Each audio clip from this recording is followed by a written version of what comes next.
So with Man City closing in on the Premier League title and going strong in Europe, let's take a look at a starting 11 from the UEFA Cup exit in November 2003 to Groclin Dyskobolia. And I swear to God, if anyone tells me I pronounced that wrong in the comment section below, it sounds like some Polish meatball recipe. David Seaman. This was around the time when Manchester City was sort of a retirement home for Premier League winning goalkeepers. After taking in Peter Schmeichel, David Seaman was his replacement, leaving Arsenal after 13 years in 2003 once Jens Lehmann screamed his way into Highbury. Seaman retired in 2004 and has since shaved off his moustache, probably so people would stop bothering him every time he went to walk his dogs. Sun Ji-hai. I think this sort of shows how far Man City have come. Sun Ji-hai was a regular starter for them for 6 years after arriving in 2002. The Chinese fullback made over 130 appearances, but as soon as the club came into a bit of money, the loyal servant was tossed on the scrap heap. He since retired and founded Beijing Haiku Technology Company. David SOMMEIL. Let's be honest, David SOMMEIL was a fairly forgettable centre half. 8 caps for Guadeloupe, a country which sounds like a soggy fruit. He left City for Sheffield United in 2006. City seemed to be using that club as their local rubbish dump before he retired in 2008 at Valenciennes. Lucky man though, he'd suffered a suspected heart attack at the club and slipped into a coma for 6 days. Thankfully he's okay now. Richard Dunne, an absolute rock and a hero for both Manchester City and the Republic of Ireland. The man who eats Russians for breakfast. Dunne spent 9 years at City, winning the Player of the Year award 4 times.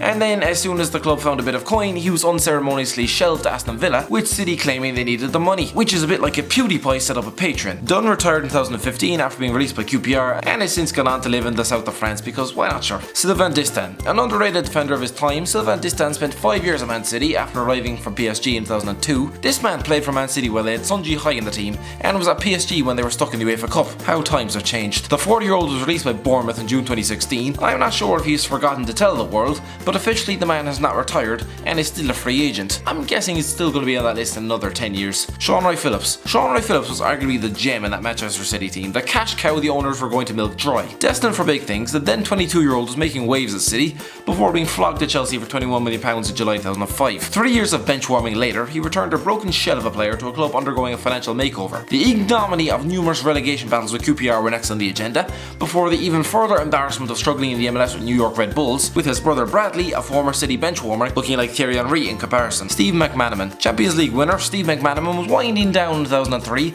with City tearing him away from the glamour of Real Madrid, more like he was in his mid-30s and had about 2 years left in the tank. Currently a co-commentator on BT Sport. Joey Barton. Where's Joey Barton? I'll tell you where he's not, on a football pitch. I'd probably need 10 minutes to list everything that man's been up to in the last 10 years, but let's just say that Joey's had an interesting time of it. Currently serving a ban for placing over 1,000 football bets if he'd spent a little less time gambling and a little more trying to curb his temper. Trevor Sinclair. Current BBC Sport pundit who's been in a bit of a scrape with the law lately. He left City in 2007, retired in 2008 with Cardiff, before pointlessly coming out of retirement for one single game for Lancaster City 3 years ago. And then in February of this year he joined North West Counties Football's Premier League club Squires Gate at the age of 45. A former England international playing alongside lads who probably spent every Friday night shooting pool and sinking jars down the pub. Robbie Fowler. If you watched Robbie Fowler at Man City, it would have seemed mental to imagine him playing Champions League football for Liverpool later on in his career. Not a bad player for City by any means, but clearly past his peak, with a strike rate of 1 in 4 and with international call-ups a thing of the past. After that bizarre return to Anfield, he ended up bouncing around the lower leagues before emigrating to Australia and ended his career in Thailand at the prestigious Muang Thong United. NICOLAS ANELKA. At the time, NICOLAS ANELKA was so far above the rest of his Man City teammates it wasn't even funny. Throw an inform ANELKA into the current City team